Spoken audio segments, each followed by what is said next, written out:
Hello guys. अभी रात के बज रहे हैं 1 और मैं आप लोगों के लिए कुछ डिज़ाइन कर रहा था। जैसा कि आप लोगों को पता है कि EMRS, KVS, NVS का एग्ज़ाम्स टियर 1 चल रहा है और टियर 2 जल्दी ही होने वाला है। ऑलमोस्ट फरवरी में ये सारे प्रोसेस स्टार्ट हो जाएंगे, EMRS के, फिर KVS के और फिर LT ग्रेड के, और सब में ही टियर 2 का प्लान है, मेंस का एग्ज़ामिनेशन होने वाला है।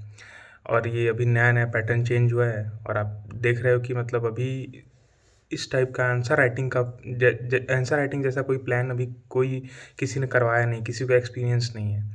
तो उसी के रिगार्डिंग मैं मतलब एज अ दोस्त समझो या फिर जो समझो, मैंने उसके लिए कुछ प्लान किया है।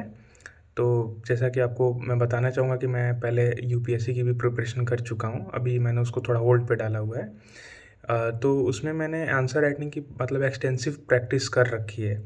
ज़्यादा टाइम ना वेस्ट करते हुए मैं उसके बारे में बताता हूँ। जैसा कि मैंने यहाँ पर कुछ पॉइंट्स लिख रखे हैं कि देखो, जैसे अगर हमारी अभी हमारा टियर 1 निकल जाता है गाइस, ठीक है? तो फिर उसके बाद आएगा टियर 2, और टियर 2 में क्या करना है, हमें आंसर्स लिखने हैं, डिस्क्रिप्टिव की प्रैक्टिस होनी बहुत ज़रूरी है।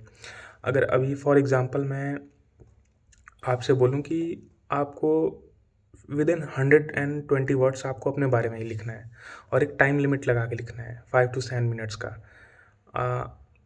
वीडियो पॉज करो और अभी इस चीज़ को ट्राई करके देखो।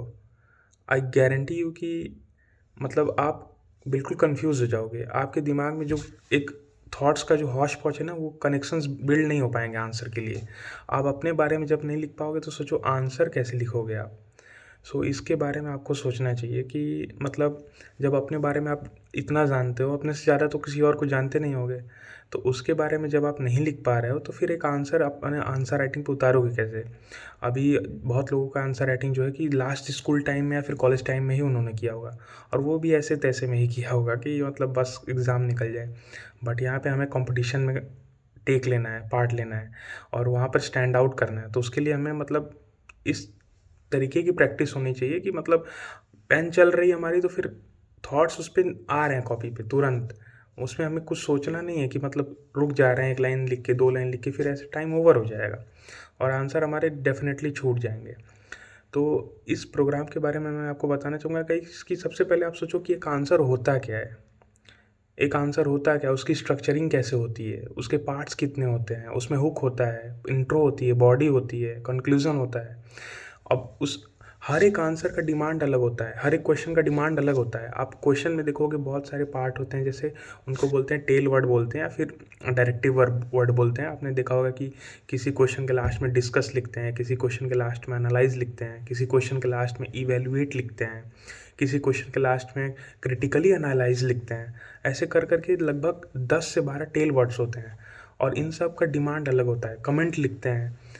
अब इन तरीके के क्वेश्चंस में आप क्या करोगे, कैसे करोगे? तो हर तरीके के क्वेश्चन में आप एक तरीके का आंसर नहीं लिख सकते हो। तो इसके लिए आपको सोचना चाहिए और प्रैक्टिस करनी चाहिए पहले से। उसी के रिगार्डिंग मैंने एक प्लान डिज़ाइन किया है कि आंसर राइटिंग में मैं आपको मतलब जितना मेरा एक्सपीरियंस खुद का है, मैं आपको गाइड कर सकता हूँ और मैं आंसर फ्री में इवैल्यूएट करने को रेडी हूँ। मतलब हम वीकली डिज़ाइन कर लेंगे प्लान को, उसके अकॉर्डिंग अभी जब जैसे ही टियर 2 का रिज़ल्ट आता है EMRS का, उसके बाद से हम इसको स्टार्ट कर देंगे।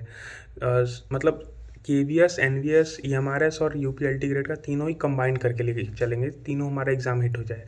1-2 पोर्शन जो डिफरेंट होंगे अलग अलग एग्ज़ाम्स में, उसकी अलग से प्रैक्टिस कर लेंगे। तो हम इसके लिए क्या करने वाले हैं कि वीकली मैं एक ऐसा सेशन लूँगा कि मतलब जिसमें मैं आपको एक टेम्पलेट बना के ऑलरेडी दे दूँगा कि इस टेम्पलेट पे हम ये आंसर लिख सकते हैं। फॉर एग्ज़ाम्पल अगर हमें मतलब साइंस का कोई क्वेश्चन है तो हम उसको कैसे हैंडल करें। साइंस TGT साइंस है, PGT साइंस के लिए, और सोशल स्टडीज़ का कोई क्वेश्चन है तो उसमें बहुत सारे टेम्पलेट्स बन के आ जाएँगे हमारे।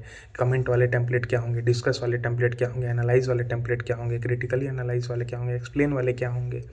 तो उस तरीके से अब सब्जेक्ट वाइज़ हम कर कर के जो है कि एक-एक पर वीडियो एक वीडियो को एक सब्जेक्ट में कवर कर लेंगे, ठीक है? और इस तरीके से हमारा मतलब कि एक डायरेक्शन मिल जाएगा हमें कि आंसर को स्टार्ट कैसे करना है लिखने, क्योंकि हम पढ़ तो बहुत लेते हैं, बट उसको जब हमें पेपर पे वोमिट करना है तो फिर प्रॉब्लम आती है। तो जब पेपर पे लिखना है तो उसके लिए हमें पहले से प्रैक्टिस होनी बहुत ज़्यादा ज़रूरी है। और कम से कम मतलब पर सब्जेक्ट, अगर आपका सब्जेक्ट एसएसटी है या फिर साइंस है या फिर जो भी है, पर सब्जेक्ट आपको कम से कम 200 से 300 क्वेश्चन मिनिमम 200 से 300 क्वेश्चन को उठा के एक टाइम बाउंड मैनर में लिखना पड़ेगा। तब जा कर के आप एग्ज़ाम में जा कर के 3 आवर्स के लगभग में डिस्क्रिप्टिव और ऑब्जेक्टिव दोनों पेपर को कंप्लीट कर पाओगे। तो उसके लिए बहुत ज़्यादा प्रिपरेशन की ज़रूरत है। अब उसमें देखो जैसे वर्ड लिमिट का भी एक मतलब टैग आ जाता है कि 150 वर्ड के अंदर में लिखना है, फिर 200 वर्ड्स के अंदर में लिखना है। और अगर आपको पता नहीं कि अगर आप वर्ड्स को एक्सीड करोगे तो नेगेटिव मार्किंग भी लगती है हमारी, ये बहुत कम लोगों को पता है। तो उस वर्ड लिमिट में होते हुए अपने थॉट्स को, अपने जो भी हम पढ़ रखे हैं उसको कैसे एक्सप्रेस करना है, तो वो प्रैक्टिस से ही हमें आएगी गाइस। तो एग्ज़ाम को क्रैक करने का एकमात्र की है वो है practice, practice and practice. Mains में तो यही है देखो, ऑब्जेक्टिव में ठीक है भले आपके सामने ऑप्शंस होते हैं, आप कर लेते हो, रिकॉल हो जाता है, बट डिस्क्रिप्टिव पेपर में बहुत ज़्यादा प्रॉब्लम फेस करनी पड़ती है और उसके लिए आपको प्रैक्टिस करना बहुत ज़्यादा ज़रूरी है। तो गाइस मतलब जनवरी के मिड से हम ये प्रोग्राम लगभग स्टार्ट करेंगे और मैं लास्ट में ये मेंशन करना चाहता हूँ, ये free of cost, totally free of cost है।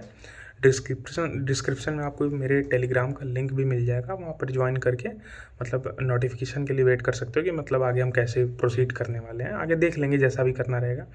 और गाइज इसको मतलब एज अ मतलब मैं भी प्रिपरेशन ही कर रहा हूँ, अभी मैं भी एग्ज़ाम दे ही रहा हूँ, बट मैंने आंसर राइटिंग में मेरा थोड़ा एक्सपीरियंस है, मैंने सोचा कि आपको ये चीज़ ज़रूर कन्वे होनी चाहिए, क्योंकि अभी जैसे Tier 1 ओवर होगा, अलग अलग कोचिंग्स की भीड़ लग जाएगी आंसर राइटिंग के लिए, ये कोर्स लो वो कोर्स लो।